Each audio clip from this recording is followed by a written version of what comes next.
Hello guys, स्वागत है आपका हमारे चैनल यूनिक मैथ्स में। और हम आज के लिए आपके लिए बहुत अच्छी वीडियो लेकर आए हैं। और आज का जो टॉपिक रहने वाला है बड़ा ही धमाकेदार टॉपिक है आपका, वो है चाल, समय एवं दूरी। इसके क्वेश्चंस काफ़ी डी ग्रुप में देखने को लिए मिल रहे हैं। काफ़ी बच्चे इसमें पैनिक हो रहे हैं, क्वेश्चंस को करने में समझ नहीं आ रहा उनको करना क्या है। बहुत सारे बच्चे बोल रहे थे कि क्वेश्चंस में थोड़ा सा घुमा दिया जाता है। ऐसा नहीं होता है, आपका क्वेश्चन पढ़ने का तरीका ही थोड़ा डिफरेंट होता है। आप जो है क्वेश्चंस को जब भी पढ़ते हैं तो आप अपने तरीके से, इस तरीके से पढ़ने देंगे आप खुद ही उलझ जाते हैं। तो आपको एग्जाम में कभी भी ऐसा नहीं करना है। आपको क्वेश्चंस को बिल्कुल एक सिंपल वे में पढ़ना है और सबसे पहले आपको समझना है क्वेश्चन क्या कहना चाहता है आपसे। ठीक है, तो जितने बच्चे हमारे चैनल पर नए जुड़ रहे हैं वो हमारे चैनल को सब्सक्राइब जरूर कर लें, वीडियो को लाइक कर लें, शेयर कर लें, ताकि हर वीडियो आपको समय से पहले मिलता रहे। क्योंकि जो भी हमारा डी ग्रुप का अपडेट आ रहा है हम बच्चों को समय से ही उनको प्रोवाइड करा रहे हैं। और ये हमारा एम है कि जितने बच्चे डी ग्रुप की तैयारी कर रहे हैं वो अच्छे से सफल हों, अच्छे से अपना मेहनत करें। और आई होप मुझे पूरी उम्मीद है कि बच्चे अच्छे से मेहनत भी कर रहे हैं और अच्छे से अपनी पढ़ाई भी कर रहे हैं, सभी अपने समय के साथ चल रहे हैं। जिन बच्चों का एग्जाम अभी रह रहा है उनके लिए विशेष कर ये वीडियो लाई जा रही है, क्योंकि वो बच्चे थोड़ा मेहनत और ज़्यादा करके अपना टाइमिंग को, जो एग्ज़ाम टाइम है आपका 90 मिनट्स में होता है, काफ़ी क्वेश्चंस 100 क्वेश्चंस की नंबर्स आपको करने होते हैं। तो आप सारे तो कोई नहीं कर पा रहा है, मैक्सिमम मैं देख रहा हूँ जब मोस्टली बच्चे 60-65 तक ही जा पा रहे हैं। लेकिन आपको ऐसा नहीं करना है। अगर आपको अपना रैंक बनाना है तो उसके लिए आपको अपना टाइमिंग को थोड़ा सा कंज्यूम करना पड़ेगा वहाँ पे, और नंबर ऑफ क्वेश्चंस को इंक्रीज करना पड़ेगा। ये सबसे इंपॉर्टेंट बात यहाँ पर आ रही है। तो आप भी इस तरीके से क्वेश्चंस करेंगे। तो चलते हैं आज का पहला क्वेश्चन की ओर कि एक कार 816 किलोमीटर की दूरी 12 घंटे में तय करती है, तो कार की चाल क्या होगी। बड़ा सिंपल सा क्वेश्चन है। अभी कुछ डेट्स में क्वेश्चंस आए हुए हैं, रिपीट भी हुए हैं कई क्वेश्चंस। तो उन क्वेश्चंस को लेकर के आपको बहुत अच्छे से समझना है। तो सबसे पहला हमारा है, एक कार 816 किलोमीटर की दूरी 12 घंटे में तय करती है, तो कार की चाल क्या होगी। इसमें आप देख सकते हैं आपको इसमें ऑप्शन दिया गया है। ऑप्शन नंबर है 60 kilometre, option number B 62 kilometre, option number C 64 kilometre and D दिया आपका 68 किलोमीटर पर आवर्स। तो आपको कार की चाल ज्ञात करनी है। किस तरीके से करना है, सभी ने, आप लोगों ने देखा भी होगा मैथ्स में आपको दिया गया है कि एक कार 816 किलोमीटर, यानी आपको यहाँ पर जो है बताया गया है कि जो दूरी है आपकी वो दूरी कितनी है, 816 किलोमीटर। यहाँ पर दूरी जो दिया है वो 816 किलोमीटर दिया है। तो प्यारे बच्चों करना क्या है आपको, वो 12 घंटे में तय करता है। यानी आपको दूरी का टाइम बताया गया है कि समय कितना लग रहा है आपको, समय लग रहा है 12 घंटे। ठीक है, समय लग रहा है आपको 12 घंटे, 12 आवर आपको लग रहा है इसमें करने में। तब आपको निकालना है कार की चाल। तो आप एक फॉर्मूला जानते हैं, चाल बराबर होता है दूरी बटा में समय। जो भी बच्चे नए हैं या जो अभी मैथ्स में वीक थे वो बहुत सारे बच्चे बता रहे थे, तो आप ध्यान दें, चाल बराबर दूरी बटे समय होता है। तो आपका दूरी कितना है प्यारे बच्चे, दूरी है आपका 816 और आपका समय जो है वो है 12 घंटे।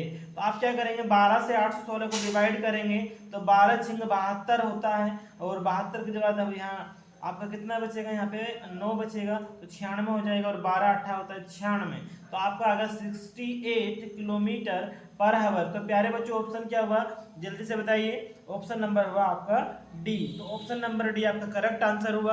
तो इस तरीके से आपको क्वेश्चन अटेम्प्ट करना है कि आपको टाइम नहीं लगना चाहिए। आप इसको, यहाँ पे हमने समझाया थोड़ा स्लो है, लेकिन आपको समझ में आ गया होगा तो आप इसे बहुत जल्दी कर सकते हैं। जिन बच्चों को ये पता होगा कि चाल बराबर दूरी बटे समय फॉर्मूला होता है वो इसको ओरल भी कर सकते हैं, क्योंकि आपको पता है कि केवल और केवल डिवाइड करना है। तो जब आपको डिवाइड करने की बात करें तो आप इसको बहुत जल्दी से कर सकते हैं, 10 सेकंड 15 सेकंड में आप इसको आंसर दे सकते हैं। और आपको एग्जाम में हर एक क्वेश्चंस को ज़्यादा टाइम नहीं देना है। अगर आपको लग रहा है कि भाई क्वेश्चन हमसे नहीं आ पा रहा है, नहीं हो पा रहा है, तो उस पर आप टाइम मत दीजिएगा, आप नेक्स्ट क्वेश्चन पर जाइएगा। क्योंकि बहुत सारे बच्चे क्या कर रहे हैं, सारा टाइम वहीं पर दे देते हैं, तो उसमें ज़्यादा प्रॉब्लम हो जाती है, आपके सिलेक्शन होने के चांस कम बनते हैं। तो आप अगर लगता है कि क्वेश्चन नहीं आ पा रहा है तो उसको आप ज़्यादा टाइम मत दीजिए, आप नेक्स्ट क्वेश्चन पर चलिए। तो हम भी नेक्स्ट क्वेश्चन पर चलते हैं, क्वेश्चन नंबर 2 की ओर। तो दूसरा क्वेश्चन आपका दिया है कि एक व्यक्ति किसी पहाड़ी के ऊपर 24 किलोमीटर पर आवर की औसत गति से जाता है तथा नीचे 36 किलोमीटर प्रति आवर की औसत गति से आता है, तो दोनों समय दूरी समान है, तो औसत गति क्या होगी। तो मैं आपको बता दूं, ऐसे क्वेश्चन ज्यादातर आ रहे हैं कि इतनी दूरी इतने किलोमीटर पर आवर की गति से जाता है, फिर उतनी ही दूरी को वापस उतनी ही दूसरी गति से आता है, 36 किलोमीटर पर आवर से यहाँ पर आ रहा है। तो आपको दूरी समान है तो औसत गति क्या है। जब भी आपका दूरी समान हो और बार बार, अगर मान लीजिएगा ए से बी जा रहे हैं, ए से बी गए हैं, ठीक है, और फिर बी से ए वापस भी आए हैं, फॉर एग्जाम्पल ए से बी गए थे, ठीक है, ए से बी गए थे और फिर बी से ए वापस आए हैं। तो इस केस में आपको क्या करना है, इस केस में आपको ध्यान देना है कि जब भी दूरी समान हो तो आपको औसत चाल निकालनी हो। तो प्यारे बच्चों आपको फॉर्मूला ध्यान रखना है, शॉर्ट ट्रिक आपको है वो कि औसत गति, जो आपकी औसत गति होती है वह बराबर होती है 2xy upon x plus Y. तो क्या करना है आपको इसमें 2xy यानी 2x का वैल्यू कितना आपका 24, पहला वाला हो गया x 24 और सेकंड हो गया आपका 36 और अपॉन में 24 प्लस 36, ठीक है। तो करना क्या है, जो दो चालें आपको दी गई हैं, पहली चाल को आप x मानिए, दूसरी चाल को आप y मानिए। तो आप करना है 2xy यानी 2 × 24 × 36 अपॉन में 24 प्लस 36। अब आप क्या करेंगे, अब हम देखेंगे तो 2 × 24 मल्टीप्लाई 36 हो गया ना, और इसको अगर प्लस करेंगे तो कितना आएगा प्यारे बच्चों, 60 आएगा, ठीक है। अब इसको हमें करना है डिवाइड। तो डिवाइड कैसे करेंगे, चलिए डिवाइड कर लेते हैं। 6 × 36 होता है और यहाँ पर 6 धाम 60 होता है, ठीक है। उसके बाद आप देखेंगे तो 2 × 6 और 2 × 10 होता है, ठीक है। तो कितना आ जाएगा आपका यहाँ पर, ये आ जाएगा आपका 24 दूनी 48 होते हैं, 48 गुने में 3 अपॉन में 5 आ जाएगा, ठीक है। अब आप क्या करेंगे, मल्टीप्लाई कर लेंगे। 3 × 8 = 24 का 4 2, 3 × 12 और 2 14 यानी 144/5 आ गए, ठीक है। अब 5 से इसको डिवाइड कर लीजिएगा, 5 से इसको डिवाइड करेंगे तो कितना आएगा, 5 से डिवाइड करेंगे तो 5 या 15 होता है, यानी 5 दूनी 10 का हो जाएगा, ठीक है। तो 5 दूनी 10, आपका कितना बचा, 4 बचा, 44 हो गया, 5 × 8 = 40 होता है, 4 बचा, फिर 0 हो गया, 5 × 8 = 40 होता है। तो इस तरीके से कितना आ गया 28.8 किलोमीटर पर आवर्स आपका क्या आ गया, औसत गति आ गई 28.8 किलोमीटर पर आवर्स। तो प्यारे बच्चों आपको मैं यहाँ पर बार बार बता रहा हूँ कि अगर आपका दूरी समान है और आपकी गति पहले किसी और गति से गया था, वापस दूसरी और गति से आया है, तो आपको ध्यान रखना है कि औसत गति में आपको ये फॉर्मूला लगाना है 2xy upon x plus Y. आप चंद सेकंड में आंसर कर लेंगे, आपको बिल्कुल भी टाइम नहीं लगने वाला वहाँ पे। तो आपको बिल्कुल ध्यान देना है। जो बच्चे हमारे चैनल पर अभी भी जुड़ रहे हैं, जो बच्चे नए जुड़ रहे हैं, मैं आपको एक बार फिर अपडेट दे देता हूँ कि जो बच्चे नए हैं वो चैनल को सब्सक्राइब कर लें, ताकि आपको हर एक वीडियो का लिंक समय से मिलता रहे और जो भी क्वेश्चन हमारे आरआरबी ग्रुप डी में लेटेस्ट चल रहे हैं हम उनको आप तक पहुँचा सकें, उससे आपकी कुछ हेल्प हो सकती है। क्योंकि क्वेश्चंस रिपीट भी हो रहे हैं और ये क्वेश्चंस वे हैं जो आपके एग्जाम में आ चुके हैं और बार बार रिपीट भी हो रहे हैं। इस तरह से क्वेश्चन आ रहा है, समय दूरी का क्वेश्चन बार बार रिपीट हो रहा है, तो आपको ऐसा क्वेश्चन देखने को जरूर मिलेगा जिसमें आपको ऐसे फॉर्मूलेज लगाने पड़ेंगे। तो प्यारे बच्चों आपको ध्यान से सीखना है जो भी हम आपको सिखा रहे हैं। तो प्यारे बच्चों क्वेश्चन नंबर 3 की ओर चलते हैं। क्वेश्चन नंबर 3 आपका क्या कहता है कि 150 मीटर लंबी एक सवारी गाड़ी है जो 36 किलोमीटर पर आवर की गति से चल रही है। यदि कोई आदमी गाड़ी की दिशा में 9 किलोमीटर पर आवर की गति से चल रहा है तो उस आदमी को पार करने में गाड़ी को कितना समय लगेगा, 10 सेकेंड, 15 सेकेंड, 18 सेकेंड, 20 सेकेंड। बहुत जल्दी से आप क्वेश्चंस को देखिएगा एक बार ध्यान से और करने की कोशिश करिएगा कि आपका कितना आंसर आ रहा है। उसके बाद आपको सोचना है कि भाई किस तरीके से क्वेश्चन हो रहा है। तो ऐसे क्वेश्चंस में आपको बहुत ज़्यादा बातें ध्यान रखनी है। क्या ध्यान रखना है कि जब भी आपको पता चले कि कोई ट्रेन है, उसके साथ कोई व्यक्ति चल रहा है, कोई गाड़ी चल रही है, दूसरी गाड़ी जा रही है, तो आपको ध्यान रखना है दिशाओं का। क्या ध्यान रखना है, दिशाओं का। मान लीजिएगा आपका पहली कोई रेलगाड़ी है, ये पहली कोई रेलगाड़ी है, ये दूसरी कोई रेलगाड़ी है। जैसे व्यक्ति मान लो या रेलगाड़ी मान लो, आप कुछ भी मान सकते हैं। अगर दोनों की दिशा एक है, अगर दोनों एक ही दिशा में गतिमान होते हैं तो उनकी सापेक्ष चाल अगर हमें पता करनी हो, सापेक्ष चाल, तो आपकी जो सापेक्ष चाल होगी वो बनेगी a माइनस बी, ठीक है, वो बनेगी a माइनस बी, ठीक है, किलोमीटर पर आवर। लेकिन अगर आपका चाल स्पीड जो है वो अपोजिट, मतलब जो आपकी चाल है वो अपोजिट है। अगर ए ट्रेन इस तरीके से जा रही है और दूसरी व्यक्ति हो या गाड़ी हो, ट्रेन हो, वो अपोजिट साइड में अगर जा रहा है तो उसका सापेक्ष चाल क्या होगा, उसका सापेक्ष चाल आपको बताना पड़ेगा। तो आप कर देंगे a प्लस बी। यही लॉजिक था, यही समझना है और कुछ नहीं है। क्वेश्चन के अंदर आपको बहुत ध्यान के साथ समझना है। जब दो गाड़ी एक ही दिशा में जाएं या एक गाड़ी के साथ एक व्यक्ति अगर चल रहा है, ठीक है, तो आपको उस दोनों गतिमान होने चाहिए, आपको ध्यान रखना है दोनों ही गतिमान हो, ए बी और बी बी। तो आपको उस केस में ध्यान रखना है कि दिशा का, अगर दिशा ए की है तो आपको ए माइनस बी कर देना है, और दिशा आपकी अगर अलग अलग है तो ए प्लस बी कर देना है। तो यहाँ पर आपको कुछ ऐसा ही करना पड़ेगा, जब दोनों चीज़ें गतिमान हो तो हमको सापेक्ष चाल का पता करना पड़ता है। तो प्यारे बच्चों यहाँ पर हम सापेक्ष चाल पता करेंगे। सबसे पहले आप देख रहे हैं कि गाड़ी कितनी है, 150 मीटर लंबी सवारी गाड़ी है, यानी जो लंबाई दे रखी है आपको वो दे रखी है 150 मीटर, वो दे रखी है 150 मीटर।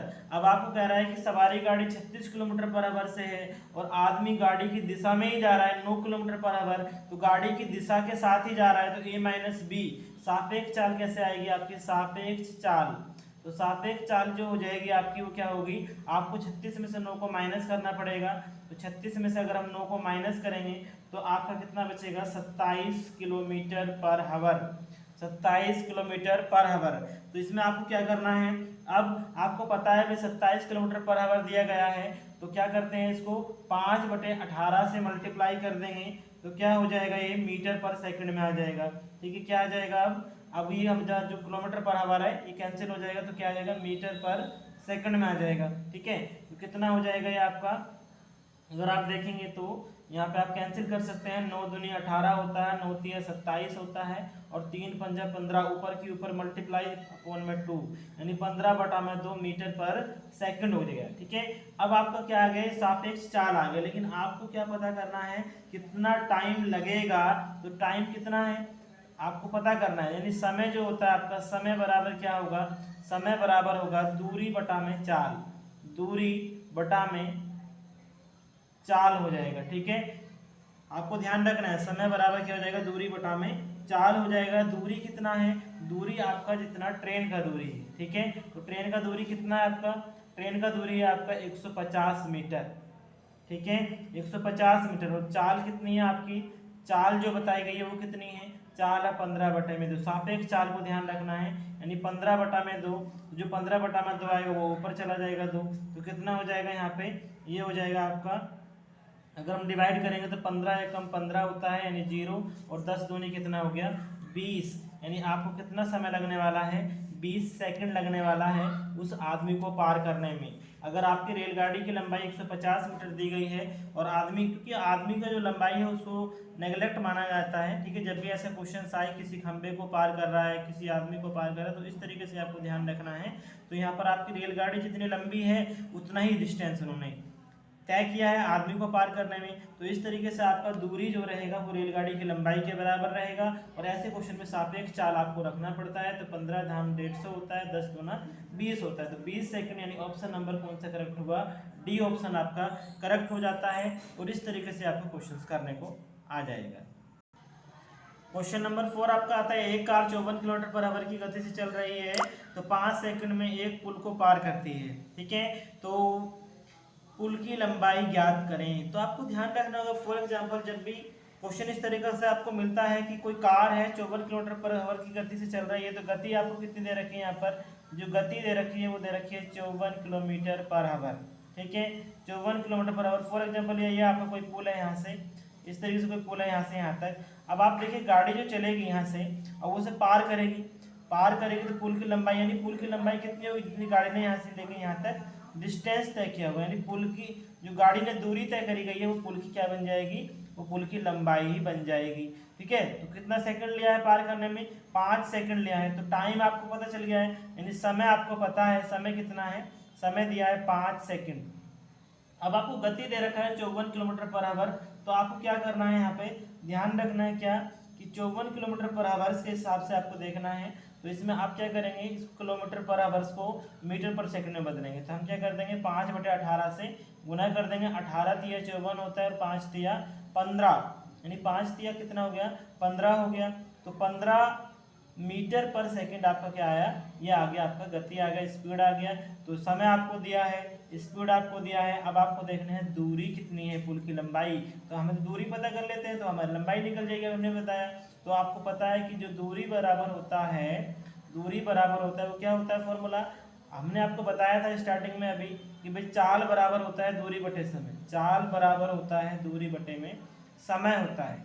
तो आपको निकालना है, दूरी निकालना है, समय इधर कहाँ जाएगा, मल्टीप्लाई में दूरी बराबर क्या हो जाएगा, चाल गुना में समय हो जाएगा, चाल गुना में समय हो जाएगा। चाल कितना है आपका 15 मीटर पर सेकंड है, समय कितना है 5 सेकंड है, 15 पंजे कितना होता है, 15 पंजे कितना होता है 75 होता है। तो ऑप्शन नंबर कौन सा करेक्ट हुआ आपका, ऑप्शन नंबर देखिए, ऑप्शन नंबर ए में दिया है 72, बी में 75, सी में 90 और डी में 65। तो कौन सा ऑप्शन आ रहा है, ऑप्शन नंबर बी आ रहा है। बिल्कुल करेक्ट आंसर दिया है जिन बच्चों ने किया होगा।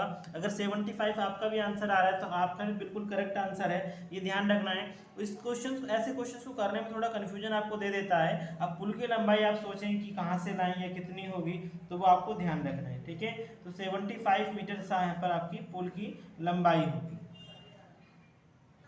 तो क्वेश्चन नंबर 5 देखते हैं आपका, एक कार 5 घंटे में 60 किलोमीटर पर आवर यात्रा पूरी करती है, यदि वही यात्रा 50 किलोमीटर पर आवर से पूरी की जाए तो कितना समय लगेगा। यहाँ पर आपको क्या बताया गया है बच्चों कि आपको दिया गया 5 घंटे में कोई कार है वो 60 किलोमीटर पर आवर की यात्रा से अपनी कोई दूरी है वो उसे पूरी करती है, यदि वही यात्रा आपकी 50 किलोमीटर पर आवर से की जाए तो कितना समय लगेगा, 10 आवर लगेंगे, 6 आवर्स लगेंगे, 8 आवर्स लेंगे या 4 आवर्स लेंगे। तो आपको ध्यान रखना है बच्चों, जब भी ऐसा क्वेश्चन आपको दिखाई दे तो आपको करना क्या है, सबसे पहले देखना आपको दिया है 5 घंटे यानी टाइम आपको दिया है, टाइम दिया है 5 घंटे दिया है आपको, और आपसे बोला गया है कि स्पीड जो थी आपकी गाड़ी की वो थी आपकी 60 kilometre per hour, 60 kilometre per hour. तो भाई दूरी कितना हुआ, अब आपको डिस्टेंस पता है, नहीं दूरी बराबर, दूरी का फॉर्मूला क्या होता है, दूरी का फॉर्मूला होता है चाल गुने में समय होता है, चाल गुना में समय होता है। तो चाल कितना दिया गया है, चाल दिया गया आपको 60 किलोमीटर पर आवर, समय दिया है 5 घंटे, तो कितना होगा 6 पंजे 300, यानी 300 किलोमीटर की दूरी है भाई जो आपने तय की है। 300 किलोमीटर के डिस्टेंस को आपने तय किया है, तो उसके लिए आपको कितना दिया गया है, 300 किलोमीटर डिस्टेंस आ गया है। अब आपको कह रहा है कि अगर इस डिस्टेंस को हम 50 किलोमीटर पर आवर से चलें, यानी अब नई गति आपको दे दी, नई गति दी गई आपको 50 kilometre per hour, 50 kilometre per hour आपको नया स्पीड दे दिया है। अब इससे अगर जाएंगे और 300 किलोमीटर दूरी तय करना है, दूरी कितना है यहाँ पर 300 किलोमीटर, तो आपका टाइम कितना लगने वाला है, तो टाइम बराबर आप जानते हैं क्या होता है, टाइम होता है दूरी बटे में चाल होता है। दूरी कितना आपका, दूरी है आपका 300, दूरी कितना है 300 है, और चाल कितना है आपका 50 किलोमीटर पर आवर। तो क्या करेंगे यहाँ पे, 0 से 0 कैंसिल हो जाएगा, 5 छक्का 30 होता है, तो कितना आ गया t इज इक्वल टू 6 आ गया, t इज इक्वल टू कितना आ गया 6। तो ऑप्शन नंबर कौन सा करेक्ट होगा बेटा, आप देख रहे हैं ऑप्शन नंबर ए में 10 दे रखा है, ऑप्शन नंबर बी में 6, सी में 8 और डी में 4। तो ऑप्शन नंबर कौन सा करेक्ट होगा, ऑप्शन नंबर बी करेक्ट हुआ। तो आप इस तरीके से पूरे क्वेश्चंस को कर सकते हैं।